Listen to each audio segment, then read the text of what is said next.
శ్రావణ మాసం అంటేనే పండగల సీజన్.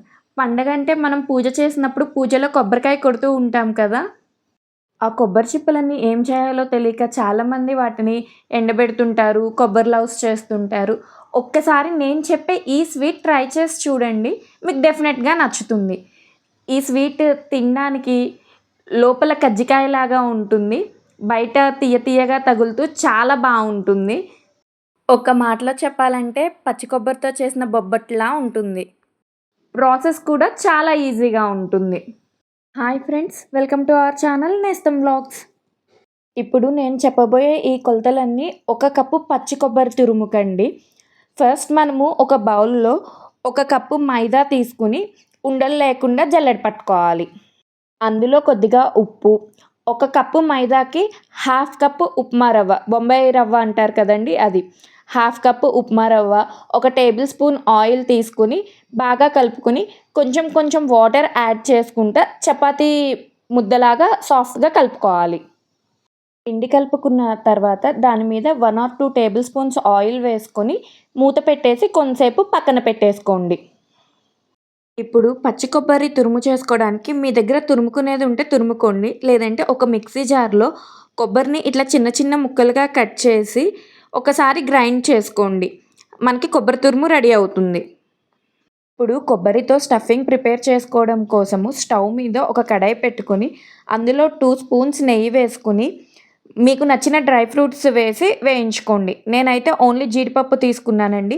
మీకు నచ్చితే జీడిపప్పు, కిస్మిస్, బాదం, పిస్తా ఇట్లా మీకు నచ్చిన డ్రై ఫ్రూట్స్ తీసుకోవచ్చు. ఇప్పుడు అందులోనే మనము తురిమి పెట్టుకున్న పచ్చి కొబ్బరి తురుమును 1 కప్ తీసుకొని 5 మినిట్స్ పాటు వేయించుకోవాలి. కొబ్బరి కొద్దిగా వేగిన తర్వాత అందులో మనం ముందుగా వేయించి పెట్టుకున్న డ్రై ఫ్రూట్స్, ఒక 2 స్పూన్స్ బెల్లం వేసుకొని బాగా కలుపుకోవాలి. బెల్లము మీ టేస్ట్‌ని బట్టి ఇంకొంచెం ఎక్కువ తక్కువ అడ్జస్ట్ చేసుకోండి. బెల్లం బదులు మనము పంచదార కూడా వాడుకోవచ్చు. ఇప్పుడు చపాతీ పీట మీద కొద్దిగా నూనె కానీ, నెయ్యి కానీ రాసుకొని మనము ముందుగా కలిపి పెట్టుకున్న మైదా పిండి మిశ్రమం ఉంది కదండీ! దాన్ని చిన్న చిన్న ముద్దలుగా తీసుకొని చపాతీల్లాగా నొక్కోవాలి. ఇప్పుడు ఇందులో ఒక 2 స్పూన్స్ మనం ముందుగా ప్రిపేర్ చేసి పెట్టుకున్న కొబ్బరి మిశ్రమాన్ని పెట్టుకొని వీడియోలో చూపిస్తున్న విధంగా ఫోల్డ్ చేసుకొని కొబ్బరి మిశ్రమం బయటికి రాకుండా జాగ్రత్తగా ఇంకొంచెం నొక్కోవాలి. మీకు గనక చేత్తో చేయడం అలవాటైతే బొబ్బట్లు చేసినట్టు చేత్తో చేయొచ్చండి. లేదంటే ఇట్లా పూరికర్రతో కూడా చేసుకోవచ్చు.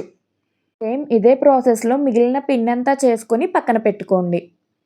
నాకైతే కప్పు కొబ్బరికి కప్పు మైదా పిండి తీసుకున్నా కదండీ! ఆ క్వాంటిటీకి 5 స్వీట్స్ వచ్చినియి. ఇప్పుడు ఒక కడాయిలో డీప్ ఫ్రైకి సరిపడా ఆయిల్ తీసుకొని మనం చేసి పెట్టుకున్న కోకోనట్ స్టఫ్డ్ పూరీలు ఉన్నాయి కదండీ! వాటిని డీప్ ఫ్రై చేసుకోవాలి. అటు ఇటు తిప్పుకుంటూ మంచి గోల్డెన్ బ్రౌన్ కలర్ వచ్చే వరకు ఫ్రై చేసుకోండి. ఒకవేళ మీకు డీప్ ఫ్రై చేసుకోవడం ఇష్టం లేకపోతే ఒక పెనం మీద కొద్దిగా నెయ్యి వేసుకుంటా మనము చపాతీలు కాల్చుకున్నట్టు కాల్చుకోండి. ఈ ప్రాసెస్ అంతా లో టు మీడియం ఫ్లేమ్‌లో చేసుకోండి. ఇవి తినడానికి సేమ్ కజ్జికాయల్లానే ఉంటాయండి. కానీ కజ్జికాయల్లాగా ఫోల్డ్ చేసుకొని చేసే అంత ప్రాసెస్ ఎక్కువ ఉండదు. సింపుల్‌గా అయిపోతుంది. ఇప్పుడు నేను చెప్పే ప్రాసెస్ కంప్లీట్‌లీ ఆప్షనల్ అండి. మనము డీప్ ఫ్రై చేసుకొని తింటే కజ్జికాయల్లా ఉంటుంది. లోపల తియ్యగానే ఉంటుంది గానీ, బయట మనకి తీపి ఉండదు. పిల్లలు చాలామంది లోపల స్టఫింగ్ తినేసి బయటది వదిలేస్తుంటారు కదా! సో, అలా కాకుండా పిల్లలు కూడా దాన్ని ఇష్టంగా తినడానికి నేను వాటిని షుగర్ సిరప్‌లో వేసుకుంటాను. షుగర్ సిరప్ కోసం ఒక ప్యాన్‌లో 1/2 కప్ షుగర్, 1 కప్ వాటర్ తీసుకొని షుగర్ అంతా కరిగిపోయి జస్ట్ మనకి ఒక తీగ పాకం వస్తే సరిపోతుందండి. పంచదార పాకం కొంచెం వేడిగా ఉన్నప్పుడే మనము ఇందాక చేసి పెట్టుకున్న కొబ్బరి స్టఫ్డ్ పూరీలు ఉన్నాయి కదండీ! వాటిని తీసుకొచ్చి ఇందులో వేసుకోవాలి. పాకం కొద్దిగా వేడిగా ఉంటే పూరీలకి బాగా పడుతుంది. పూరీలు వేశాక ఒక నిమిషం ఉంచి మరొక పక్కకి తిప్పుకోండి. అప్పుడు 2 పక్కల పాకం బాగా పడుతుంది.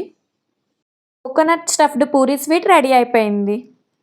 మీకు గనుక నా రెసిపీ నచ్చినట్లయితే ప్లీజ్ లైక్ చేయండి. మీ ఫ్రెండ్స్ అండ్ ఫ్యామిలీకి షేర్ చేయండి. And please subscribe to our channel నేస్తం వ్లాగ్స్.